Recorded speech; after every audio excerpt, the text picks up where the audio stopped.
You always hear, coming from a family of immigrants, talks of, this country and the American dream.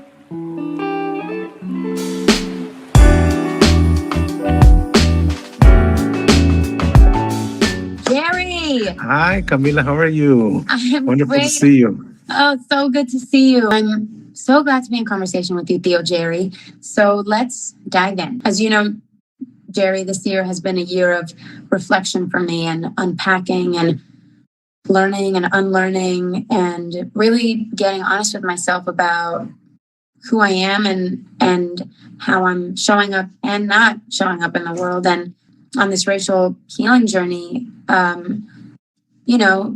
reconciling with about how my actions, even from when I was 14, using unacceptable language and perpetuating stereotypes, I have a connection with these systems. And I think that the first part of this journey was feeling and then being like, okay, what can I do about this? And being, a person that has a platform, I wanted to do it responsibly. That's when I reached out to Jerry and the National Compadres Network to do these racial healing sessions. And we went on a really beautiful journey for a few weeks where I truly feel like I learned and my heart awakened so much. I know that you have your family and your family also has a journey.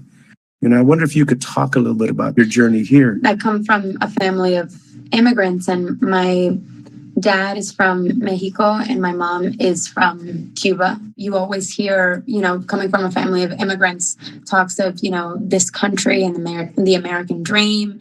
But what I didn't learn, because it wasn't in the history books, was the amount of oppression and racism and discrimination that African American and Native American people have suffered in this country for so long. We have a habit as human beings, and on a larger scale in a society, and on a larger scale this country, and on a larger scale the world, we bury the ugly stuff. We don't talk about it. We bury the past. I felt like I have a responsibility as a human being to be aware of what's going on and be aware of how my friends and how other people are being treated and what's contributing to their suffering, even if it doesn't necessarily impact me in the same way.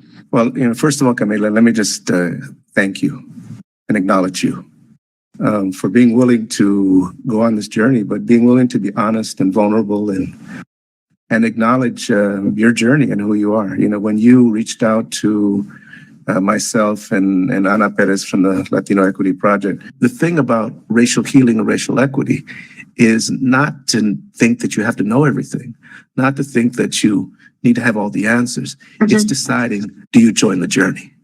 Yes. Do you stand with, our relatives? And I call them relatives because we're all interconnected that way. Do you stand with them? And I think that the next part of this is then to join with allies. Those folks that are speaking out for Black lives that matter. Those that are speaking out for our Native relatives that still haven't been acknowledged for all that's done to them, for the immigrant population, for our Muslim population, for LGBTQ all the populations that are oppressed. So Camila, you're on this journey now and have learned so much. What advice would you give other young people that are interested in being a part of this movement? I would say just show up exactly as you are. Show up with your story, with the knowledge that you have right now. Show up with all the love that you have for your friends and for other people. Show up with all of your empathy and all of your stuff. Just show up. We have to acknowledge our missteps and, not be afraid of making mistakes or having made them. And it's about, just like we are to ourselves individually, we hold ourselves accountable, but then most importantly, with love, we learn and then we move forward. And that's part of this journey of racial healing. And we encourage and invite everyone to go on this journey with us. Thank you, ma'am. Thank you, Jerry.